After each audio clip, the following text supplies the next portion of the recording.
Hey noble ones, welcome to Metatrons Academy. So the following is a video that I recorded a long time ago, I'm talking years ago, and the entire video is in French. I thought I'd share it here not only as an opportunity for you to see how much you understand when someone is talking about, for instance, medieval history, as is the case here in French, but at the same time, of course, if you're a native French speaker, I apologize profusely for any mistake. French is in fact one of my least languages in terms of proficiency, and I would appreciate any correction. Thank you very much, and enjoy.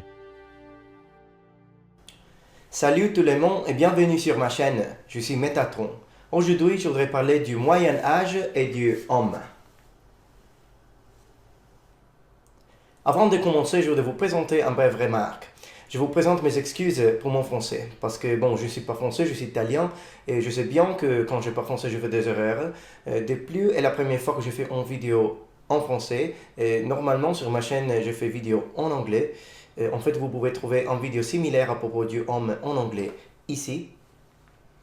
Mais aujourd'hui, j'ai décidé que je voudrais essayer de faire une vidéo en français. Donc, merci pour votre compréhension. Ou cimer, si on veut parler l'un vers l'un. Bon, on peut commencer alors. Le Moyen Âge est une période de l'histoire vraiment intéressante et très longue. S'étendant du 5e siècle au 15e siècle, qui débuta avec l'effondrement de la pyromane d'Occident et se termina par la Renaissance. Quand on pense au Moyen Âge, on pense aux chevaliers. Et quand on pense aux chevaliers, bien sûr, on pense à l'armure. Fabriquer une armure est une opération très difficile, est une révolution technique, mais aussi une révolution dans notre manière de voir, c'est-à-dire de penser la guerre. À la fin du XIIe siècle, le casque conique à nasal était remplacé par le homme.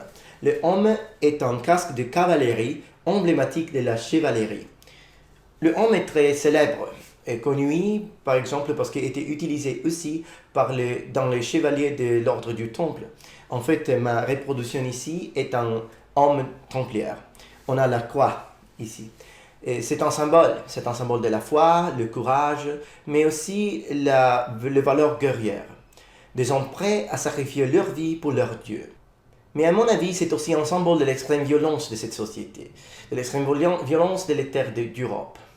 Aujourd'hui, la guerre sainte est entrée dans la légende. Mais je pense qu'on doit utiliser la compréhension cognitive si on veut comprendre vraiment ce que ça veut dire être un chevalier. La condition physique, la condition psychologique. Ce que ça veut dire mettre un homme et aller faire la guerre. Quand on pense à la guerre, souvent on pense que faire la guerre, ça veut dire porter un coup à l'ennemi. Mais se défendre du combat est aussi très important, peut-être la plus importante chose. Le homme désignait l'armure de tête. Il protégeant toute la tête. Et ça, c'est la différence avec, par exemple, les casques coniques ou les casques romains. Les améliorations successives du casque consisteront à couvrir de plus en plus le visage, rendant difficile l'identification de son propriétaire. C'est peut-être l'origine de l'héraldique, la science des blasons. Au début du XIIIe siècle, dans un souci de mieux protéger le visage, fut créé le homme cylindrique. Dans le même temps, afin de laisser moins de prise pour les flèches et surtout les lances des adversaires chargeant avec la nouvelle technique de la lance couchée, les ouvertures d'aération, de même que celles pour la vue, diminueront fortement en nombre pour les premières et en taille pour les secondes.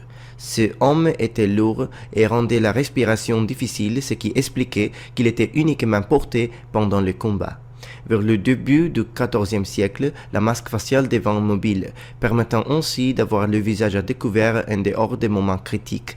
Cette dernière évolution améliorant considérablement le confort du chevalier, préfigurait l'arrivée du bassinet, plus légère, mieux étudié pour dévier les coupes et dont la visière facilitait grandement la respiration. Le homme cessait complètement d'être utilisé à la fin du XVe siècle, remplacé par l'armée et la salade. Bon, d'accord.